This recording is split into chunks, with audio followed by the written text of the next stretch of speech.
We are here talking to Stephanie Sledge. She is joining us. She is from the governmentrag.com, which, by the way, is an excellent news source. For those of you looking for another source for daily trolling your news and figuring out what's happening to us, the governmentrag.com is an excellent source. And the webmaster and head journalist, Stephanie Sledge, is here joining us. Hello, Stephanie. Hi, Holland, and I would like to say hi to Chris as well, and I'm honored to be on the Alex Jones Show. Thanks for joining us, Stephanie. Anyways, you have established one of the most credible and largest bodies of work on the Tucson shooting in January of last year. That shooting left many people dead, including U.S. Representative Gabby Giffords, and also federal judge John Roll, who is not mentioned nearly as much as Gabby Giffords, although Gabby Giffords lived through her horrific injury. Judge Roll was killed, and his status as a victim is not mentioned hardly at all. When a federal judge is, in my mind, is frankly a much more crucial position than a state rep from Arizona, especially a judge who has served on the bench for decades in many crucial cases, including the Brady Bill, which it appears that this attack and others are tied into. So, Stephanie, tell the audience who you are and how you got started on the Tucson shooting. Well, I do a lot of research, and I also do investigative journalism. I have an activism site that is called thegovernmentrag.com, and I initially looked into this because this happened in last year on January 8th of 2011, and right away, I suspected that there was... Hold on, January 8th, 11. No, I'm not big for numerology, but that's 1/8/11. That's 9/11. Right? That's right. Okay. Right. 9/11 was brought up in this case several times. Okay, let's not get too much on that, but continue. And so I looked into this because there was a number of things. There was many eyewitness accounts and hero stories that did not add up. And, of course, the 9/11 injection and, 9/11 was literally brought to Tucson. And so I followed this case quite a bit. As I was following it, I kept notes. There were other things, too, that led me, to even look into it further, including media splicing the 911 calls that had originally been from Pima County, and, of course, just a number of things added So they up were actually splicing audio of the 911 calls? Yes, they were. They took a half of one 911's caller, and they would splice it with another half to fit the storyline. And when in fact it did not. Some of the witnesses were saying that he was running north past the Walgreens, and so and then some of them say he was tackled. So right off the bat, I knew there was something suspicious about this case. And so that led me to actually go to Tucson. Well, I knew something was suspicious right away, not because I had heard any facts of the case. It was still breaking news, and the Pima County Sheriff was giving a news conference and talking about how politics, radical politics or right-wing politics was responsible for this. And I was thinking, you are the law enforcement official. You should be counting shell casings right now, not rendering any kind of conclusion as to motive. I don't even know the shooter's name yet, and you're telling me why this occurred, and it's to be blamed on the Tea Party and hateful politics. So right away I was like, oh, that's when my feelers went up. The fix is in. But you were bringing up eyewitness testimony, and there was eyewitness testimony of a second shooter, right? A shooter on the grassy knoll. Is that correct? Sure. Yeah, there was eyewitness accounts according to the 911 calls that there was, in my belief, there were 3 shooters at the scene that day. They're based on descriptions that the 911 calls had come out. And so immediately, I was not convinced that, this was the lone gunman. And originally they did say that... Well, here's another thing, Stephanie. Have they released the videotape from that parking lot that was in a shopping center? Have they released any of those tapes? No, they have not. Well, yeah. Well, if there was just one gunman, why don't they release the videotapes? And the reason I bring this up, people, is because I have been dealing with this issue this team has for over a decade with the Oklahoma City bombing. when you have a federal building that's exploded, bombed in downtown Oklahoma City, an area that has over coverage from security cameras, and they've never released the cameras to verify or disprove the eyewitness accounts of that day, where everyone who saw Tim McVeigh step out of the Ryder truck saw him with another person. I'm not saying some reports or a majority, all of the reports place him with another person.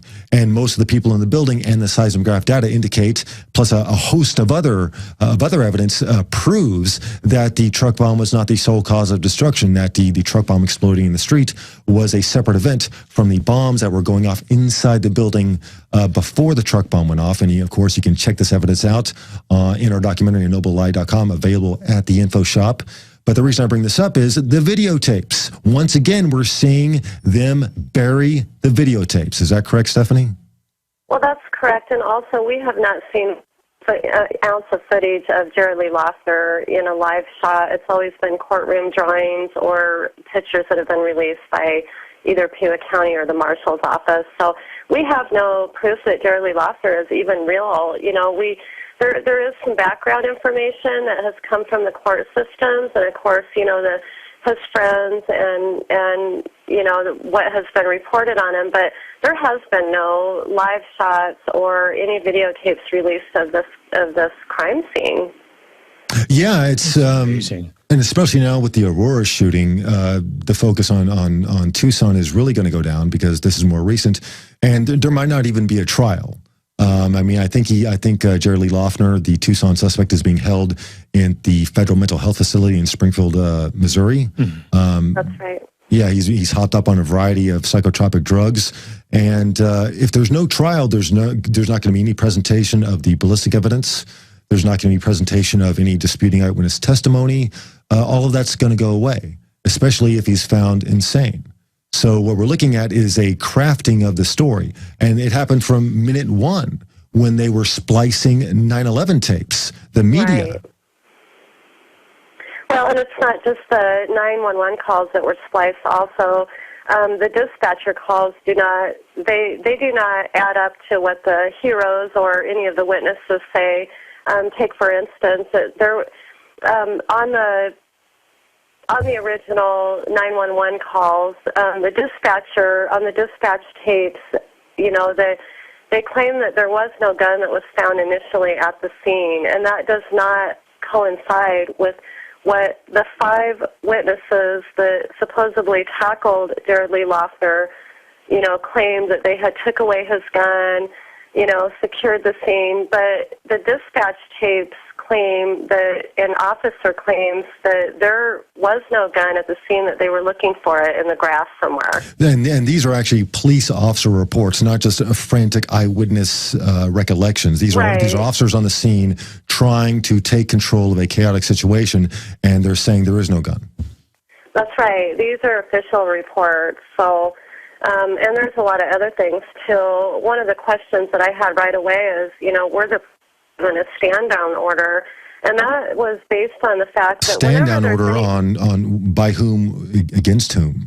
Well, on the Congresswoman on the Corner event. Usually when there's some type of event like that where you have a congresswoman or, you know, any type of political rally going on like that, that there usually is some sort of security.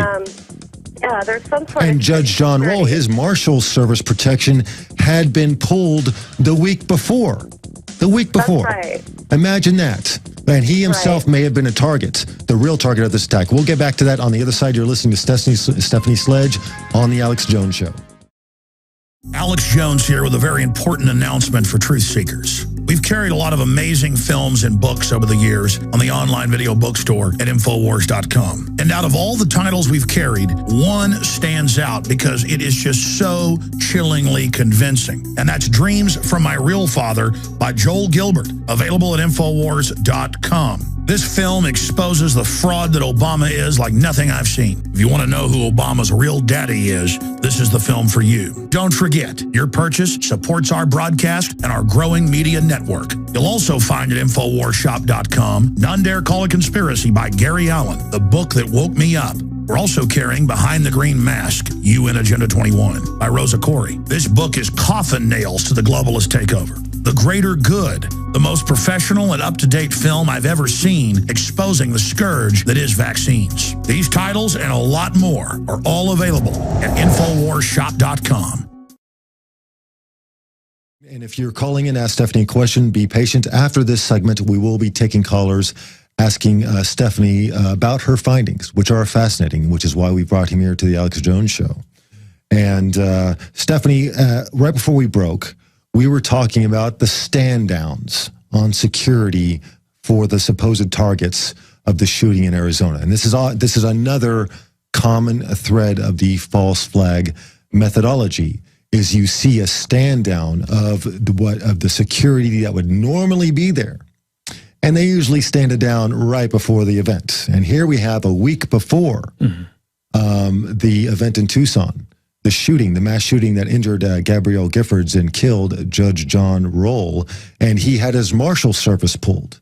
And there was no security for this high VIP event. I mean, this is not before the age of terror. This was in 2011. Everyone obviously knows that there are dangers out there, especially these days when there are political events, and there is no security. Is that correct, Stephanie?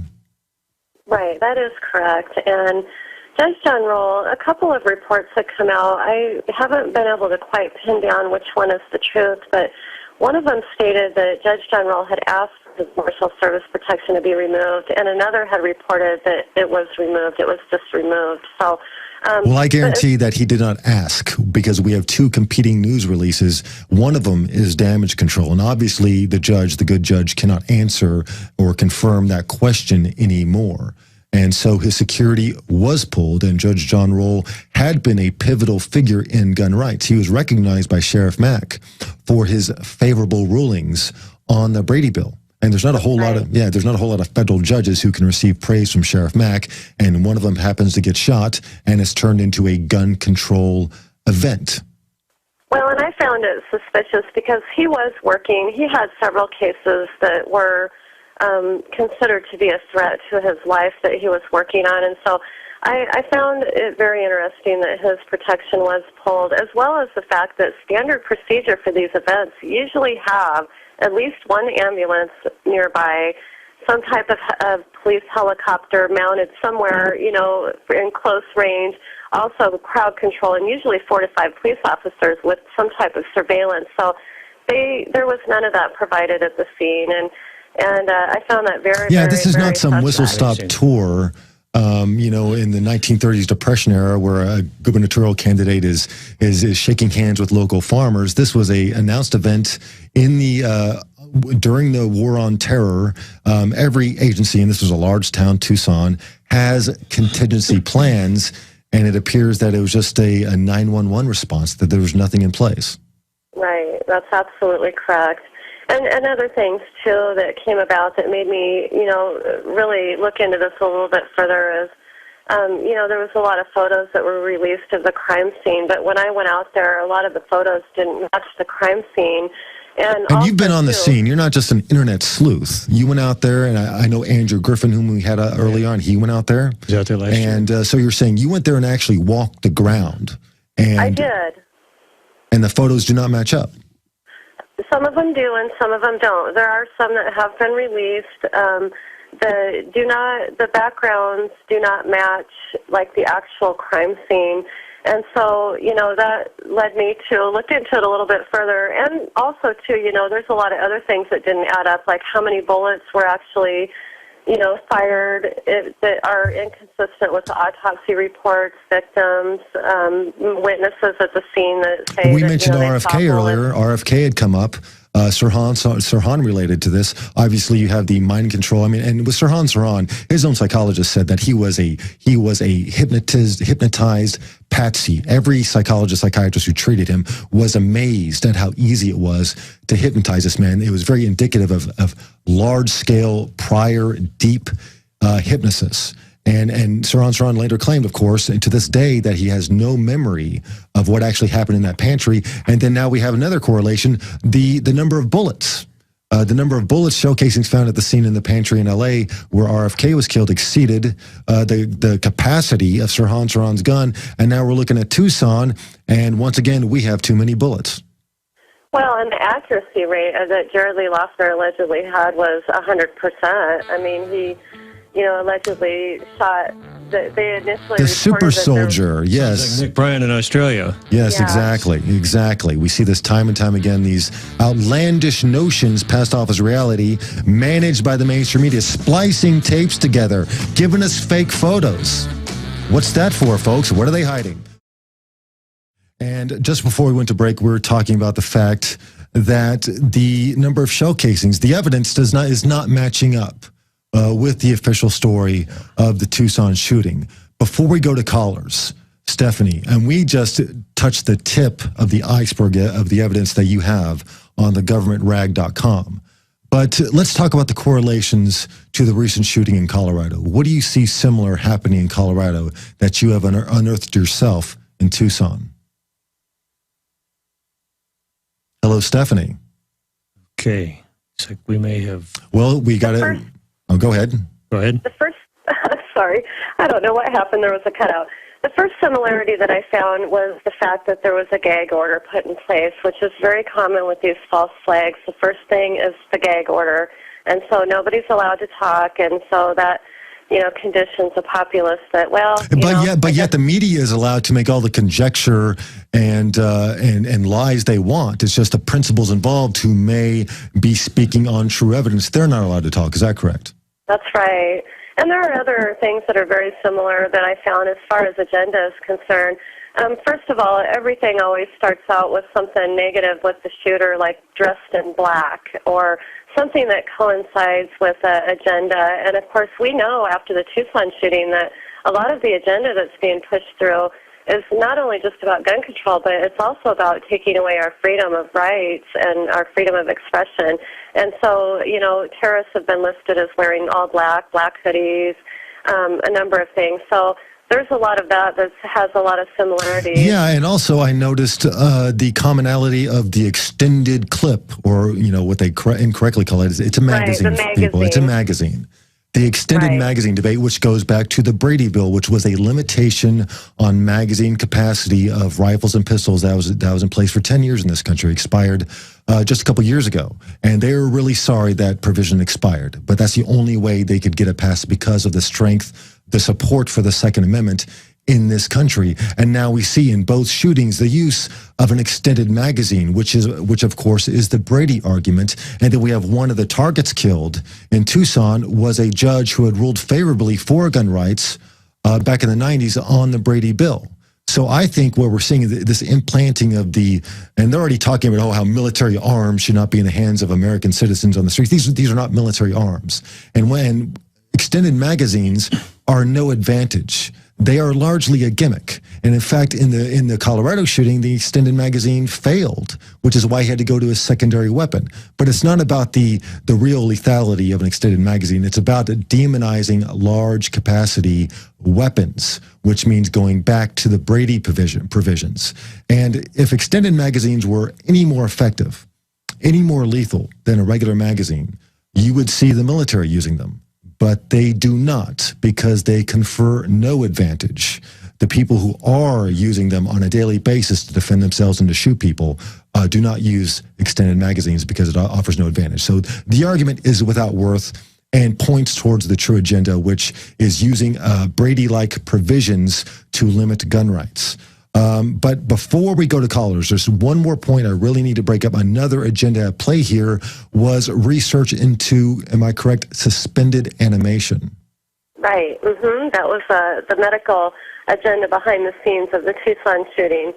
And suspended animation was quite interesting to study because I personally had never heard of it before I had started this case.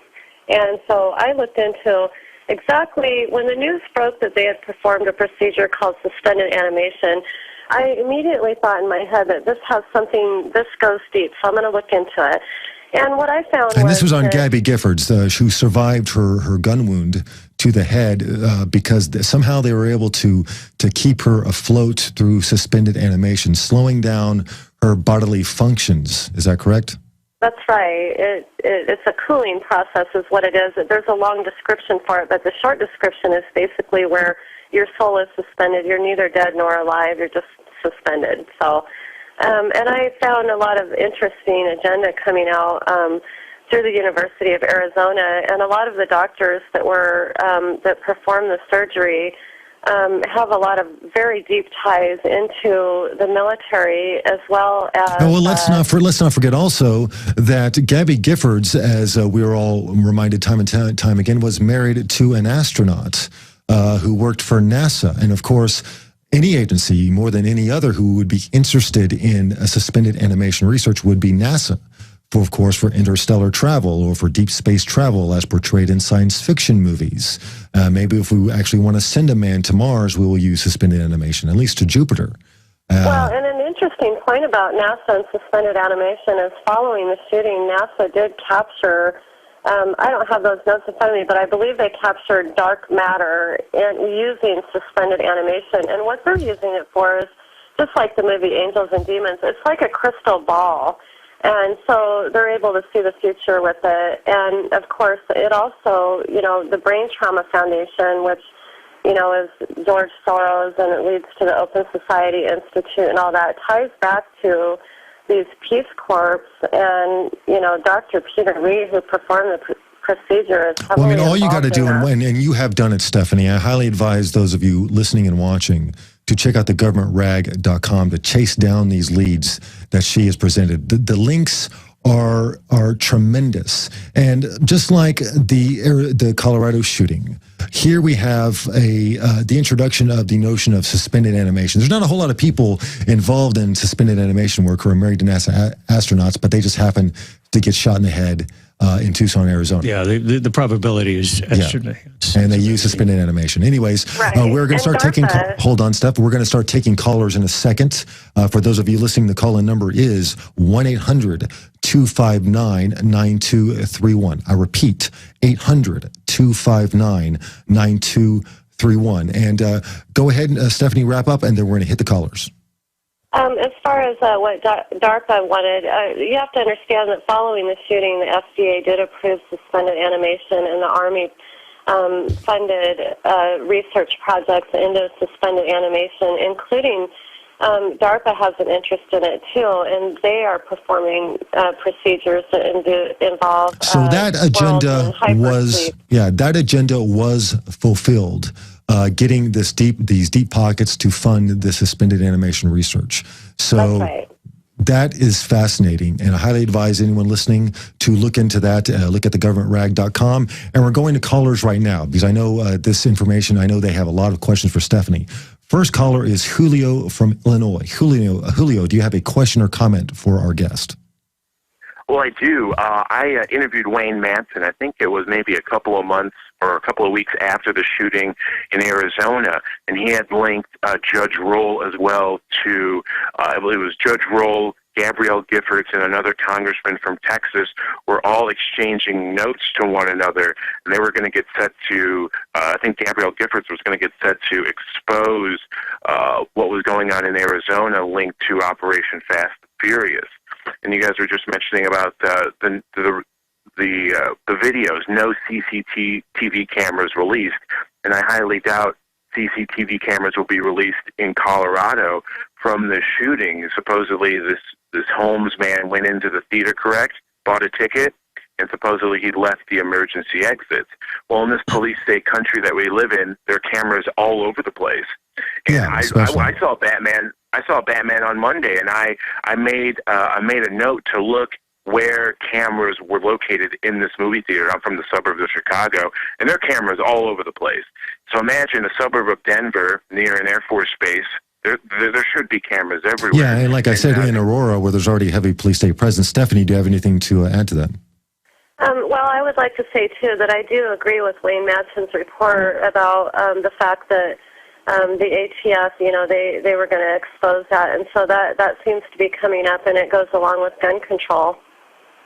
Yeah, and Fast and Furious, of course, was the bone of contention when it came to the gun control debate. Fast and Furious blew up in their face, and gun control had no traction.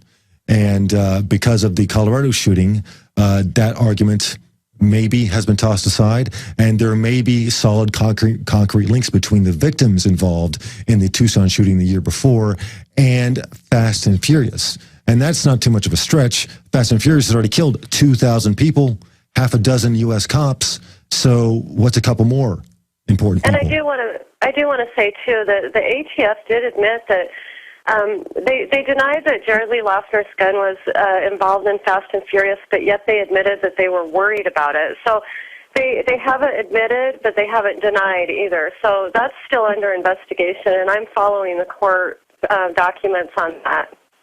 Yeah, excellent. Julio, do you have anything else? Yes, I do. I've been reading documents from New Jersey's Fusion Center, Homeland Security documents now. I even saw TSA documents where they're admitting that now even videotaping at a large gathering could be suspicious activity. And it's no surprise that Michael Chertoff has his nose around this whole TSA. Oh yeah. He's already on the news talking about pre-delinquent crime and how we're going to need the naked body scanners everywhere. Naked body scanners, by the way, which he owns a piece of. Of course, that's just another coincidence. It has nothing to do with the agenda that's at play here. I mean, I remember the day after 9/11 when I lived in Austin, I went to the movies, and there was a police officer outside the movie theater, and I had dropped my girlfriend at the time off to buy tickets while I parked, and he asked me to move on, to not park in front of the movie theater. So there has been an emphasis on theaters in the war on terror, literally since day one. So we're probably, and I mean, we may see naked body scanners at the movie theaters, and because of this, people are just not going to object. Julio, I thank you for calling in. We got to move on. Mark from Arizona, do you have a question or comment for our guest?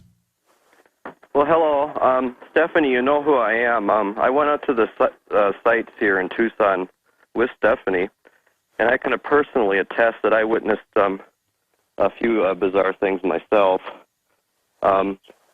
One of the things I noticed was one of the Pima County Sheriff deputies that were pictured on one of the crime scene photos is connected to the Pablo Escobar drug cartel down in, where's that, Mexico, I believe? No, that's was in Colombia. Stephanie, can you verify this? I cannot verify that, but I do have information that there is a person that verifies that the man that was in the photo, even though we know that photo of the Escobar killing was photoshopped by the blood on, they show the same blood on the same stone many times, so we know it's been tampered with, but there is information that he was in town for a 24-hour period the day of the shooting. In town? Are you talking about Tucson? Yes. Who was in town? His first name is Armando. I don't have the name, but okay. He's listed as Armando, and that's unconfirmed at this point. I'm still looking into that. Okay. Well, there's plenty of stuff out there that you have confirmed that we can pin down. I thank you for calling, Mark. We're going next to Steve. Steve from Massachusetts. Do you have a question or comment for our guest? Yeah, I was just wanting to mention this is selective, media targeting. They want to target all lawful gun owners. When you see it in Albany, I'm living in Massachusetts, but in Albany, I met this guy, and he was out of Roy Rogers, and he's like, yeah, they caught the guys. And I'm like, well, what's going on here? Because, yeah, someone shot, he was sitting on his porch, and some teenagers, they shot him with a gun in the head. He had an eye patch. I was kind of a little bit surprised that this guy was alive, and he only had an eye patch. He got shot in the head, and he was just sitting on his porch. And so as I heard the story, he told me, yeah, they caught them because they shot a postal worker, and then they caught the kids. And then when I got home, I researched it. I found a tiny little article mentioning it. It didn't mention this gentleman, which happened months earlier, but there's no media attention to it. I'm even scrubbing to look for it, and that's a pretty major thing. You're sitting in Albany on the porch. I don't care what neighborhood you're in, and some teenage kids, it was a hate crime. They're shooting white people is what they were doing. Wow. Well, it did not serve an agenda. Meanwhile, you see a local shooting in another state that is receiving the comment and editorial from the office of the President of the United States of America, which obviously means that there is an agenda at work. Thank you for calling. We have to move on to the next caller. Jim from Minnesota. Jim, do you have a question or comment for our guest, Stephanie Sledge? Yeah, hello. Yes, you are on air. Am I on? Yes, you are, sir. I am just wondering if anybody has given any thought to the idea that scalar weapons were used and/or mind control at a distance. If these people had had any handlers. Well, Stephanie, I believe that this story is not finished, and one cannot rule anything out. But you start from the most provable piece of evidence first, and you expand outward from there as far as the strength of the evidence can take you. And do you have anything to comment on that, Stephanie? Well, I do.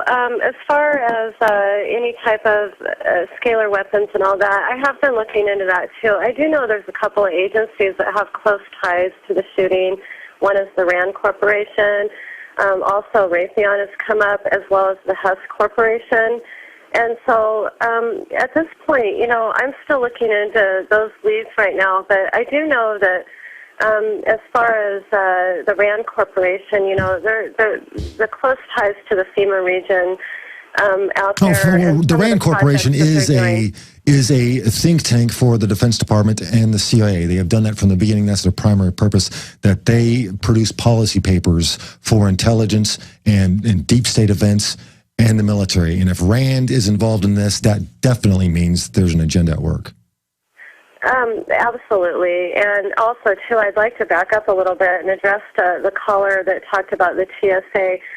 There is a fact sheet that was released by the TSA. It's called the Inner City Bus Security Grant Program, and it did list projects that were eligible for funding. And in those projects, it did list, and I believe it's number 4 on the list, the conducting live or simulated drills. So, I mean, these can go live at any moment, and this is an example of one of those live drills. Exactly. That's another sign of the methodology of the false flag attack, is these concurrent drills, military intelligence, police exercises. This is how they move the assets in place. This is how they execute the crime. And it's also the method of cover-up, because it's compartmentalized. Everyone says, oh, it's just a drill. It wasn't the real thing. Anyways, you're listening to The Alex Jones Show. We'll be right back. We're still taking calls on the shooting and the recent one in Colorado. Everything we said came true. Everything we've done has been right. Let's go to Alicia in PA. Alicia, can you hear? Do you have a question or comment for our guest, Stephanie? Hello? Elijah. Hello? Elijah Yes. in PA. Do you have a question or comment?